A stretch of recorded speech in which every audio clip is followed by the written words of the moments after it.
Hi, I'm Thomas Morton, and this is Proof, a pre-election podcast special with meta-journalist Seth Abramson, trying to assemble and make sense of all the pieces of the Donald Trump saga before we all go to vote. This period we're living through in American politics and culture keeps reminding me of Italy in the 1970s, what they called the Anni di Plombo, the years of lead, when there were numerous factions on the left and right wings of Italian politics engaged in fierce and very often violent competition with each other. Massacres and bombings, kidnappings and assassinations. It was a brutal decade.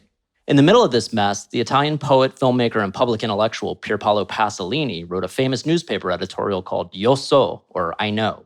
In it, he claimed to know the identity of the criminals responsible for all the different political atrocities that had been committed in the previous 5 years across Italy, and more importantly, to understand their motivation for doing so. The article can seem like a little bit of a yank around, because after Io Soing the perpetrators for all these different events, from bombings to murder plots to an attempted coup, Pasolini admits he doesn't have everybody involved's names or any previously unseen smoking gun evidence to their guilt.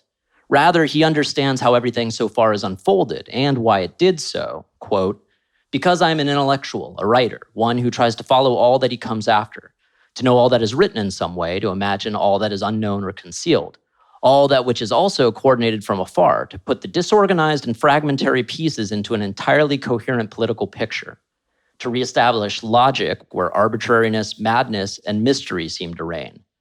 How's that for a description of American media right now?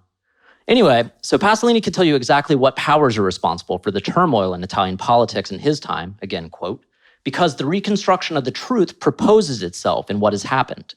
Now, I know this may seem like big words for a poet and director whose most famous work, Salo, is generally known as one of the dirtiest and most widely banned art films of all time. And at the time he wrote it, the response to a lot of what he was saying in the article, for instance, that the American CIA was supporting neo-fascist elements of the Italian right wing, frankly sounded like conspiracy theory.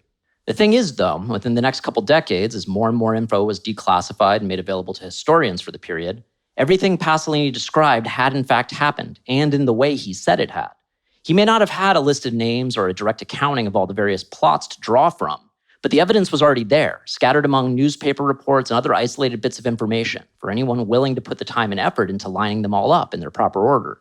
So back to where we're at, I'm not saying Seth Abramson is America's Pierpaolo Pasolini, but he is, uncannily enough, originally a poet and a metamodern theorist who turned his critical faculties to the matter of Donald Trump, and whose 3 books on the subject from the last few years, Proof of Collusion, Proof of Conspiracy, and the latest, Proof of Corruption, are essentially 3 enormous, thoroughly sourced compendia of all the reporting on Trump, his businesses and business associates, and his presidential administration from the 80s to the present that paint a painfully clear picture of what all the individual stories and scandals and sound bites and spoken gaffes taken together indicate as the underlying narrative.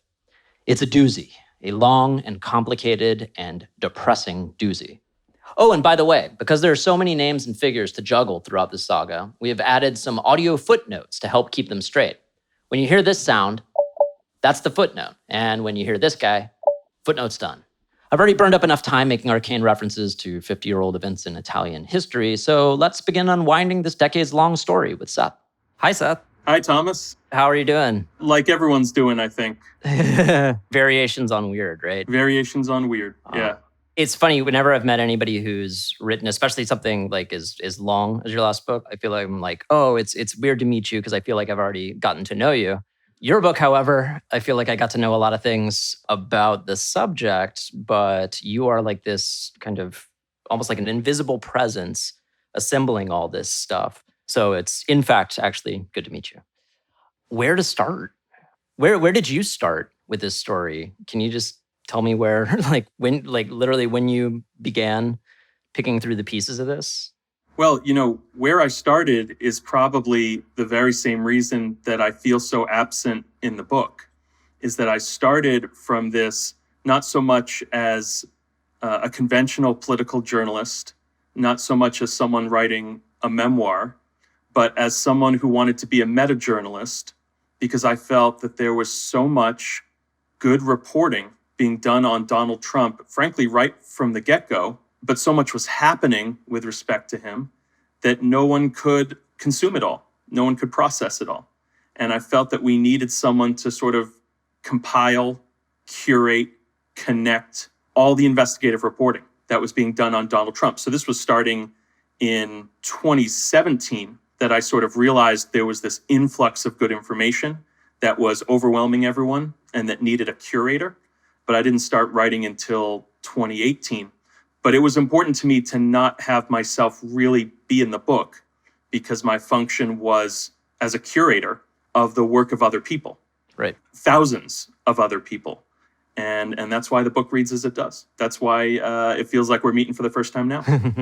Do you remember the very specific, when you say the get-go, was there a single first piece of information that you saw or a single collection that kind of pushed you into this? Well, I first wrote about Donald Trump the day that he announced his candidacy, so mid-June of 2015. I'm a cultural theorist, and at the time I was interested in Donald Trump as a political, cultural phenomenon. And so I was a columnist for the Huffington Post at the time. And I basically said, you have to take this candidacy seriously, even if you think that the only purpose of this candidacy is to promote his brand. You have to take the candidacy seriously because he is going to take it seriously, at least for that purpose. And he's going to be a presence in this race. And that really came from my work in cultural theory in metamodernism. I saw Donald Trump as a sort of contradiction in terms, and therefore what we would consider a very metamodern figure. So at the beginning, I was just writing about him from a theory standpoint. I actually published a few articles in an academic journal in the summer of 2015 about Donald Trump as a cultural phenomenon.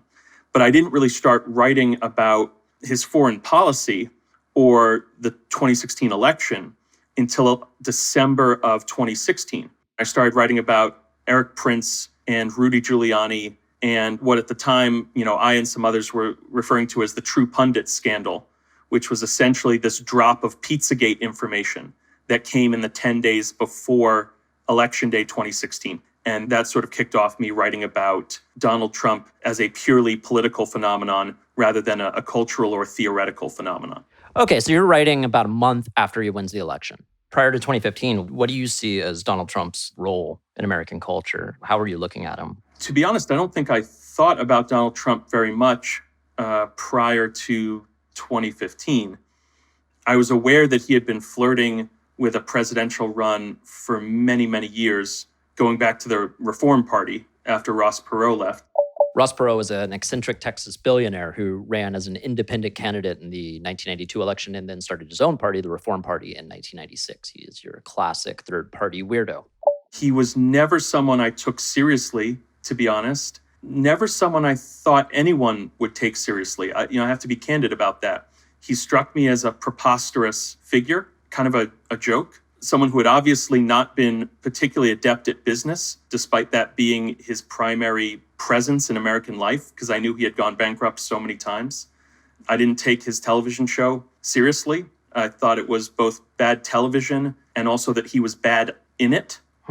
And so, until he announced, I don't think I fully brought any analytical powers to bear on Donald Trump except to dismiss him as sort of a clown. Yeah. When you described him as a metamodern figure, can you tell me what you mean by that? So metamodernism is a response to postmodernism. And the core explanation, it's quite complicated, but the simple explanation would be if postmodernism often has us have a conversation on what you call a dialectic, where there are two poles, dark and light, young and old. And essentially, whenever you have a dialectical conversation, the two extremes of the conversation battle it out until one emerges victorious. That's what dialectics fundamentally is. And there's a significant part of postmodernism that promotes those sorts of conversations happening in a way that can be endlessly deconstructive. That's the word that we often hear with postmodernism is deconstruction. Metamodernism suggests that in the age of the internet, we all exist on every point of the spectrum at every point in time, because the fundamental metaphor of the internet is a network rather than a polar system with two poles. And so the idea that Donald Trump could be a fundamentally disingenuous, venal, perfidious character, at the same time that he very earnestly believes in his own exceptionalism and is sometimes quite candid. We forget that. He can be very candid. Puts him in this odd realm of being a contradiction in terms. And the idea in metamodernism is that all of us are actually more naturally drawn to figures who are paradoxical, who are contradictions in terms in the internet age, because that's what we experience all day long.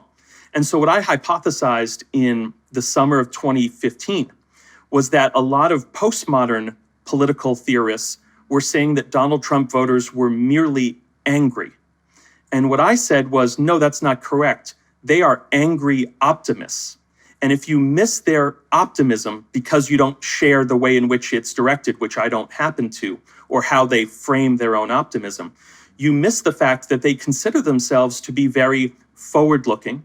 They consider themselves to be, yes, angry, but also hopeful for a future that they think can happen. And so I said, you got a lot of voters who are angry optimists. You have Donald Trump, who's this contradiction in terms. All of this is a new, what we call paradigm, metamodernism. That is what really is the dominant cultural paradigm of the internet age.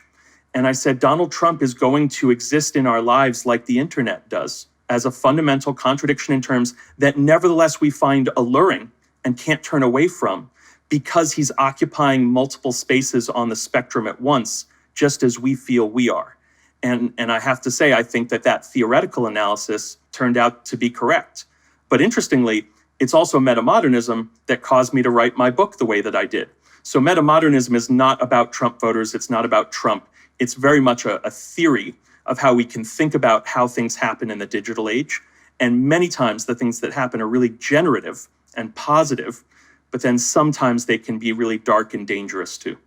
Right. And I mean, do you see that as a one of the trends in news media, which is long ongoing, is the kind of the presentation of events, like basically as news, as weird discrete items that overturn expectations and that like are in their presentation at least inherently kind of generally presented without context and as, how to say this, as exceptional events versus as part of one long chain of causal kind of continuity.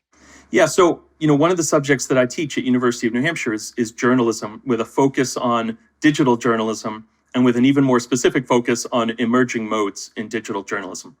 And I think one of the critiques that we in that field tend to make of contemporary corporate media news production is that it is very present focused.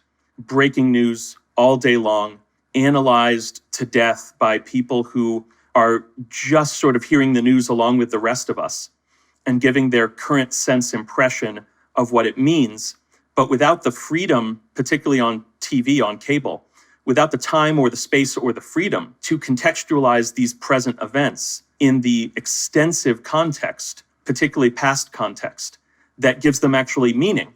But then also that limits their ability to speak about how we can project present events into the future, forward, in any meaningful way. And so one of the ideas with, let's say, meta-journalism is not only is it past-focused as well as present-focused, or past-oriented as well as present-oriented, but the idea is that if you have so much context about what's happening from the past and the present, it gives you the ability not to project out into the future. My books are not predictive, they don't prognosticate, but just by reading it, you get a better sense of the meta-narratives that are in play and that will extend out into the future.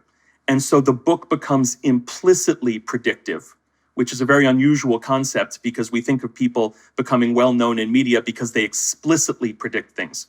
I think that the only way we can talk about events in the digital age is to say that if you have a large enough data set of information, the data set will allow you to extrapolate just from exposing yourself to it without there having to be some explicit theory that you are putting forward or some speculation you're engaging in. And that's the case with Donald Trump. He produces so much evidence about what he does habitually as a matter of trend, modus operandi. I'm also a lawyer, so I sometimes look at it in the legal sense, that a lot of people who read the Proof series feel like they can project forward what Donald Trump's going to do, and you end up being correct because we have enough data to do that. There's so many dots, they essentially connect themselves, or they suggest exactly the way in which they would line up. Well, I mean, I would say this. Sometimes they connect themselves, but I promise you there was also some really difficult work in writing the book, doing the connecting. But what I would say is this, is they connect themselves in the sense that you merely have to curate them. I don't have to, in writing the books, create sort of a narrative that takes you from point A to point B, because when you have thousands of data points, they all end up adjacent, in clusters where they're adjacent to one another. And you don't need someone to talk you through A to B, because A to B are so close that you can do that work yourself as the reader. You don't need to be led by the hand by a sort of Nostradamus, which is exactly what no meta-journalist would ever want to try to be. Right. So like if you wanted to understand the story of a court case, you could read all the different documents that come out of it, the evidence reports, the daily transcripts, but there's no master narrative you're reading. You're putting that together from all the little elements, and they tell the story collectively. Am I getting that right? You are, but let me put it on an even more human level. If we take your life, for instance, and let's say we had every single data point from your life. We could observe every moment of your life. I'm not trying to be weird here, right? This could apply to anyone, right? If we had eyes on every moment in your life, we wouldn't perfectly understand you because of what's going on in each of our heads, right? But we'd have a really good sense of your through line and the multiple meta-narratives that define your life. Now, the reality is, if I tried to tell every single data point in Donald Trump's life, that book obviously would be hundreds of thousands of pages long. That's actually true for anyone. But what a curator can do is condense it down to Donald Trump's political career and 600 pages, and then thousands of data points. So Proof of Corruption alone has 5,000 citations. So if you take those 5,000 citations, treat them as data points, that gives you a view. It's almost like in virtual reality, they have a certain sort of motion capture technique where there's a camera looking at you from every angle, so you can be recreated in virtual reality. It's a similar concept with metajournalism, is you want to look at a single series of events from every possible angle, hundreds or thousands of reports going back decades from reliable major media investigative journalism from around the world, and you get a better sense of the picture. But I want people to understand that that's just a very human thing that we could always do to try to understand any situation better. It's just that we didn't think of doing that, and we didn't feel as comfortable doing it prior to the digital age, where we constantly see ourselves as being seen all the time and seen in different ways by different people all the time. So our natural predilection is toward this sort of persona motion capture technique that the internet is fundamentally operating upon us at all times. What I'm doing is I'm bringing it into journalism and saying we can apply it externally to major national emergencies. But it doesn't have to be Donald Trump. It could be the climate crisis. It could be police brutality. And you could produce a 600-page epic that would better inform us on that topic than any one story from a conventional journalist ever could, even though you'd be making use of and celebrating the work of thousands of conventional journalists to produce a work of metajournalism. Yeah. Real quick before we kind of get into the meta-narrative of Donald Trump, when you say that conventional media or mainstream media, corporate media, doesn't have the freedom to put things in their proper context or to analyze things with regard to, kind of the past and their ongoing place in whatever the story may be, what restricts that, do you think? Yeah, before I started teaching journalism at the university level, the phrase corporate media always made me very uncomfortable because it felt like a very knee-jerk reaction to what's happening, particularly in cable news, let's say. We can focus on that for a moment. Like, you can just dismiss cable news by saying, it's corporate media, and corporate becomes a pejorative. But in fact, when you look at this from an academic standpoint, all we mean by corporate media is media that has taken news, treated it as a product that has to be packaged in a particular way in order to reach the consumer, in order to gain more consumers. So for instance, you have to have breaking news throughout the day because each piece of breaking news is a product. And there's a particular cycle in cable news where you have to roll out a new product with a certain frequency. And you can only spend a certain amount of time on that product, and that's time limited as well. So you're constantly under a pressure, if you're a cable news journalist or an analyst on cable news, to roll out new products, to spend a very specific amount of time analyzing them, and to simplify them in a way that in many cases makes them incoherent.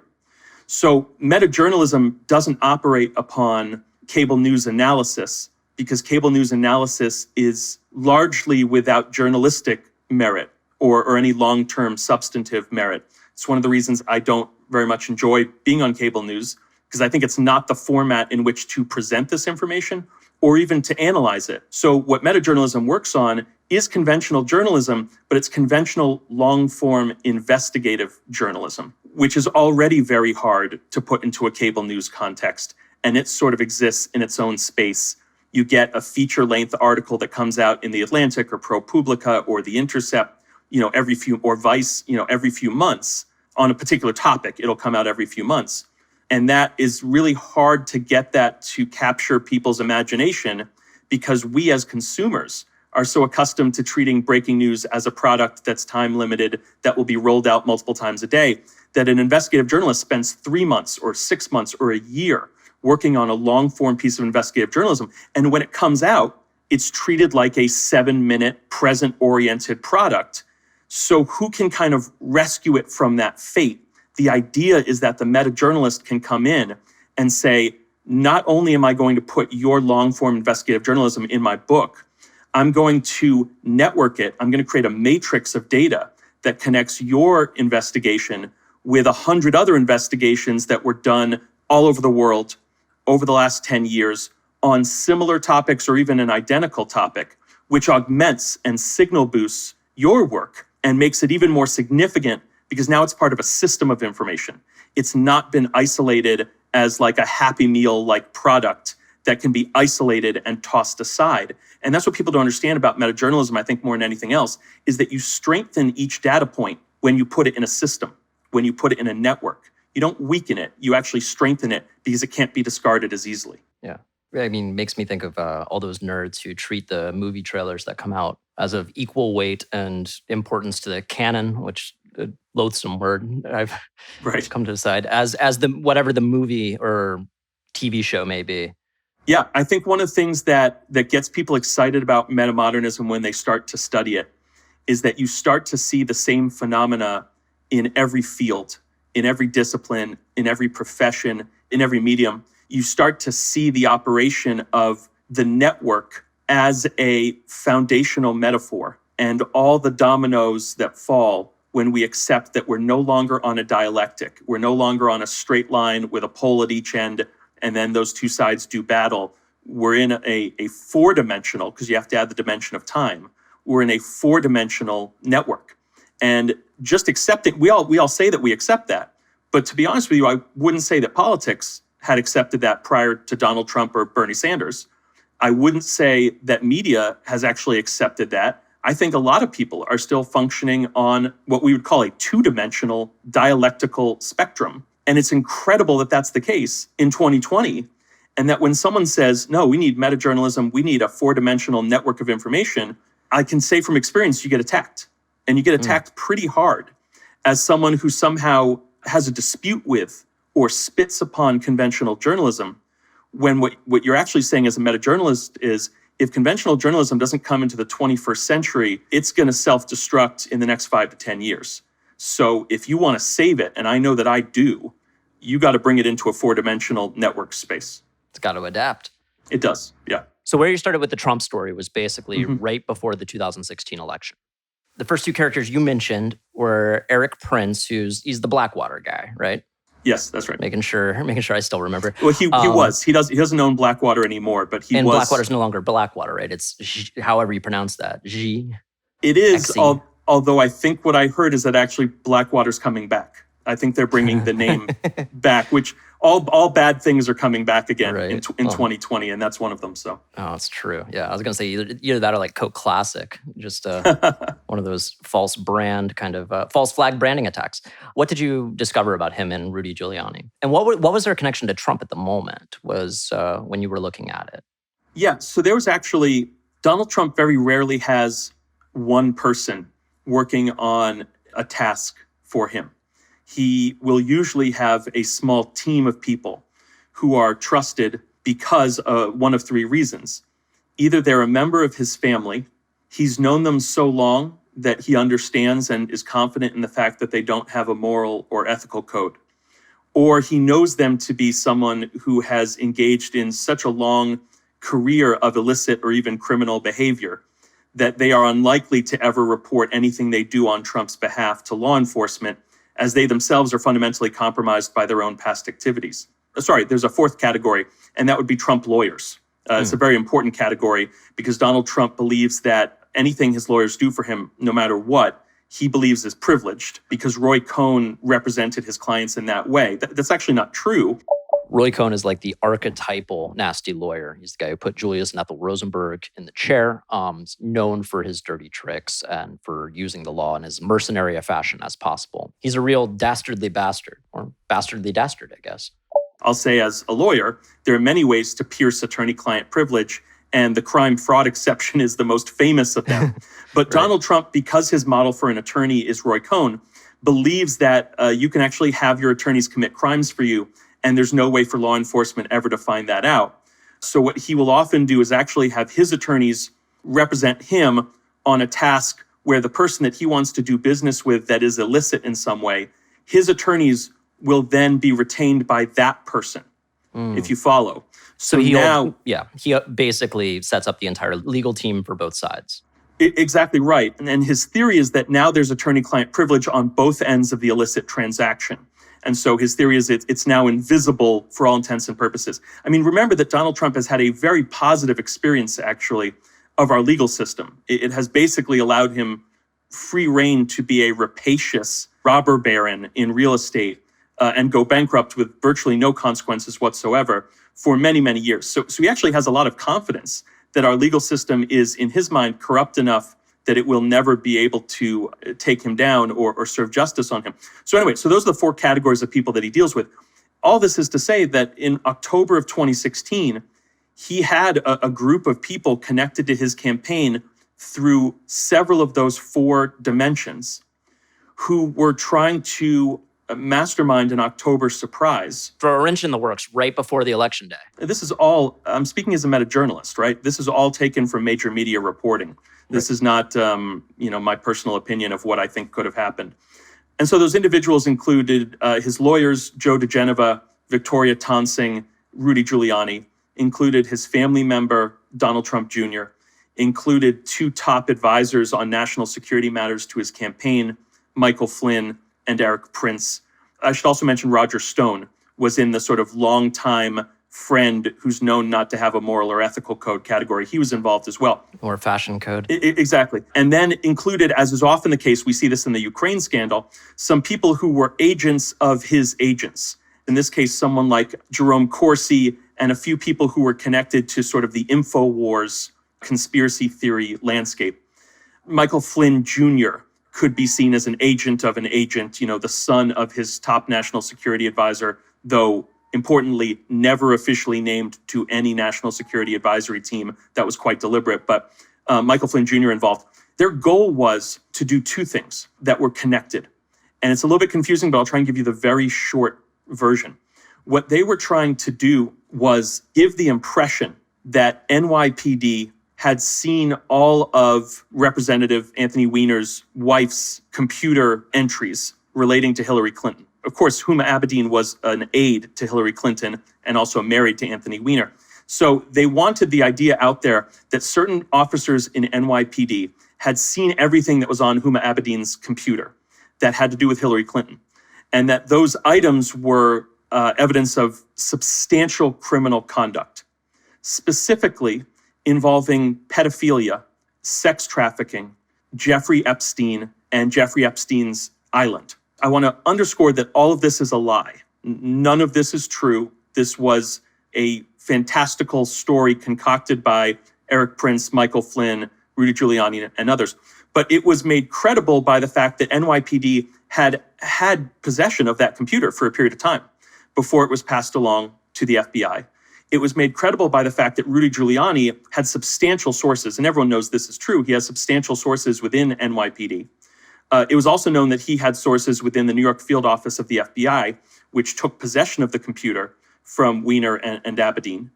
And so what they wanted to pass out there in October... Like late October, like right before voting day. Exactly. Hillary Clinton is involved in a giant criminal conspiracy to traffic minors involving Jeffrey Epstein and her husband and the quote-unquote Lolita Express that was the name of Epstein's plane that he would fly around on, his private jet. And they thought that if they could bring this conspiracy theory, wholly unfounded, enough into the public sphere, here's where the other shoe drops. They believed it would force Jim Comey to reopen the Clinton case, the Clinton email investigation, on the grounds that he needed to say to people, no, I've looked at these emails. The FBI has reviewed them. There is nothing there. There is no additional investigation to conduct. So Eric Prince went on Steve Bannon's Breitbart, and therefore Steve Bannon becomes a critical part of this. Rudy Giuliani went on Fox News, and so of course Fox News with its top Trump domestic policy advisor, Sean Hannity, becomes a big part of this. Michael Flynn and Michael Flynn Jr. were doing a lot of work on social media, as was Donald Trump Jr., to spread what we now know of as the Pizzagate conspiracy theory. But it wasn't just that they wanted to rile up Trump's base and what we now know as the QAnon movement that was born out of this effort in October 2016. They also wanted to pressure Andrew McCabe and Jim Comey to reopen the Clinton case so that the FBI could essentially prove to the American people that no, we're not hiding secret evidence of a Clinton criminal conspiracy. And both were successful. And if you look at 538's analysis of the election, Nate Silver, one of the nation's top pollsters, whatever you think of him, has said that the Comey reopening of the Clinton email investigation is probably what won the election for Donald Trump. That was because of the effort of all of these folks. And then I know I'm monologuing here, so I'll just add two more people. Joe Digenova and Victoria Thompson, their specific role in this was to go on Laura Ingram's radio program. She was being considered to be Trump's press secretary, to go on Rupert Murdoch-owned media like the New York Post, to go on Fox News, and to say, as Joe Digenova did, I'm in touch with people in the New York field office of the FBI. They want to go public because Hillary Clinton needs to be charged with a crime. And I am now representing them. Now, by the way, at the time, these lawyers were, quote unquote, representing rogue field agents in the New York office of the FBI who were violating the Hatch Act. The Hatch Act is a federal law which prevents members of the government, specifically the executive branch, which includes the FBI, from taking part in partisan political activity or otherwise using their job to affect a campaign or election. They were also offering legal advice to Donald Trump. That's how this works, so that they could report back on what they were doing to the then candidate, Donald Trump. And they've been very open about the fact that they're legal advisors to Donald Trump.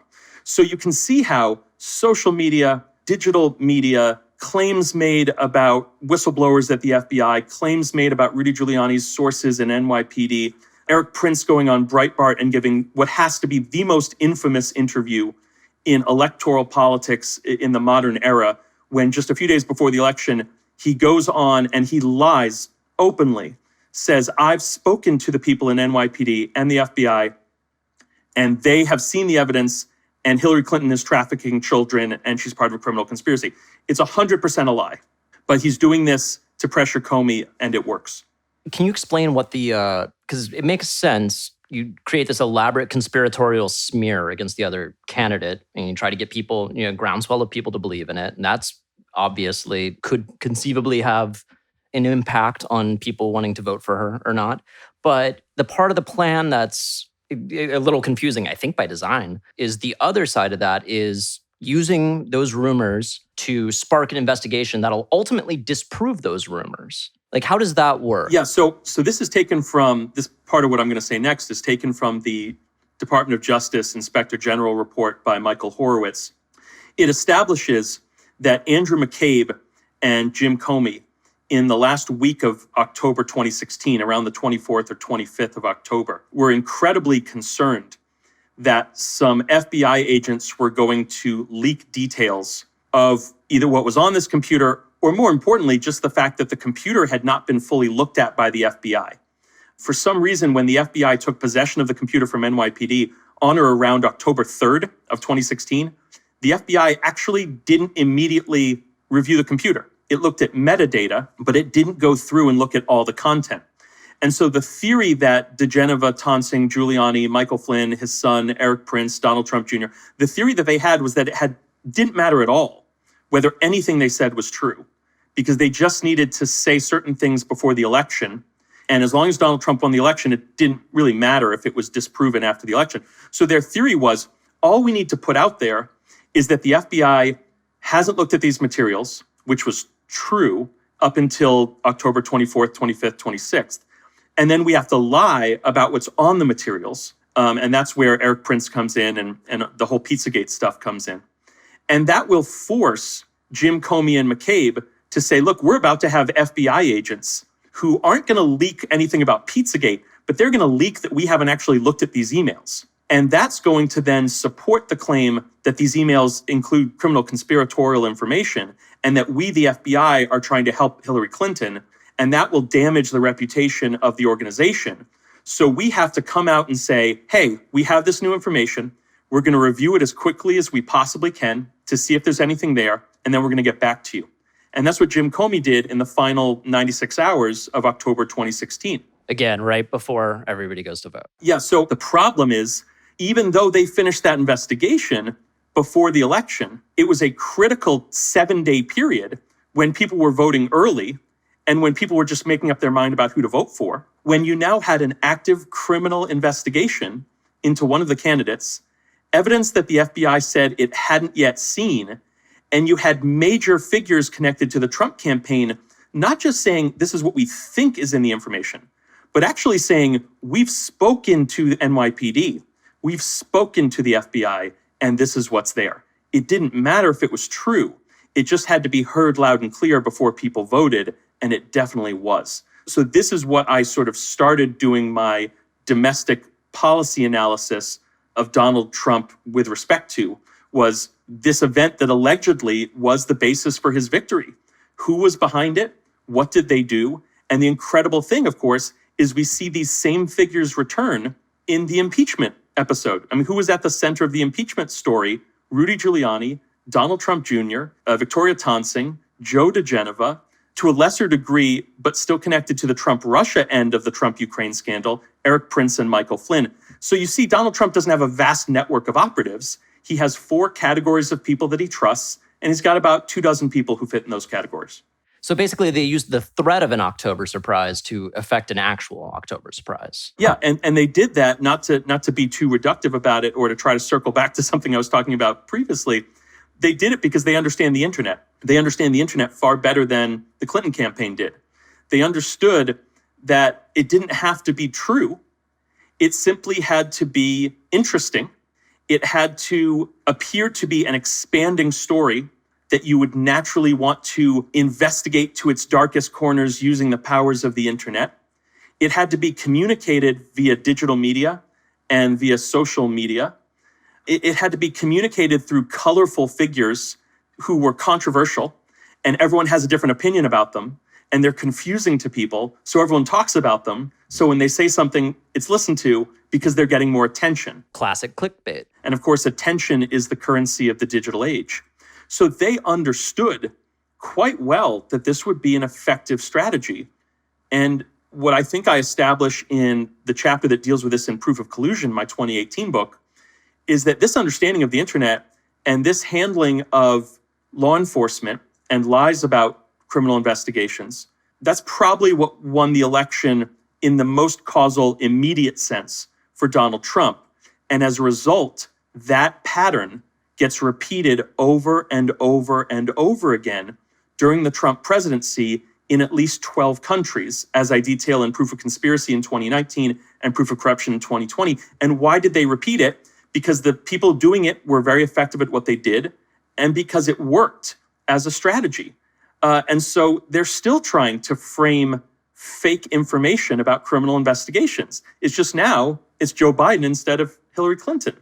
So we've seen all this before. We've watched this show, but conventional journalism lost interest in it almost right away because it was too confusing and because it wasn't a product that could be easily packaged in 7 minutes, and because their analysts didn't know enough about it to speak to it, that they just dropped it and treated each new Trump scandal as a new event, when I know, as a former criminal investigator and as a longtime criminal defense attorney, it's an MO. It's the same MO just being repeated every time because no one is stopping them. Yeah. They aren't facing any real consequences. If it ain't broke, don't fix it. That's Don't come right. up with something new. So that's in the immediate lead up to the election, like a couple days before. But what's the kind of longer context? What's happening in the background right now? Is this the Russian scandal or is it the Ukrainian scandal at this point? So first, let me say that the Trump-Ukraine scandal is the Trump-Russia scandal with a Ukrainian flag placed over it like a sticker. That's the way you can think of it. In terms of where the Trump-Russia narrative begins, we know where it begins, but one hesitates to even say, because if you haven't read the major media reports on this, it all sounds preposterous. So I'm going to preface this by saying this is all from major media reporting, but everything involving Donald Trump, that's one of the reasons he gets away with things. It's so preposterous, you almost can't believe it, or even if you believe it, you don't take it seriously because it's preposterous. And so he never faces any recriminations or any systemic abiding disapproval over it that actually matters. So in 1986, Donald Trump traveled to Moscow for the first time. Geez. So that's all just one little pre-election gambit. Though hopefully, or at least for me maybe, it gives you a sense of how Trump likes to operate and the kind of people he likes to surround himself with, which, in a word, is shady ones. Still, we haven't even scratched the surface with Russia and Ukraine, or the rest of Trump's history leading up to this decade, and how his business interests overlap and intertwine with his political ambitions. We'll start unraveling all that in episode 2, and then from there on to the rest of the world, China, COVID, the whole Megillah. See you then.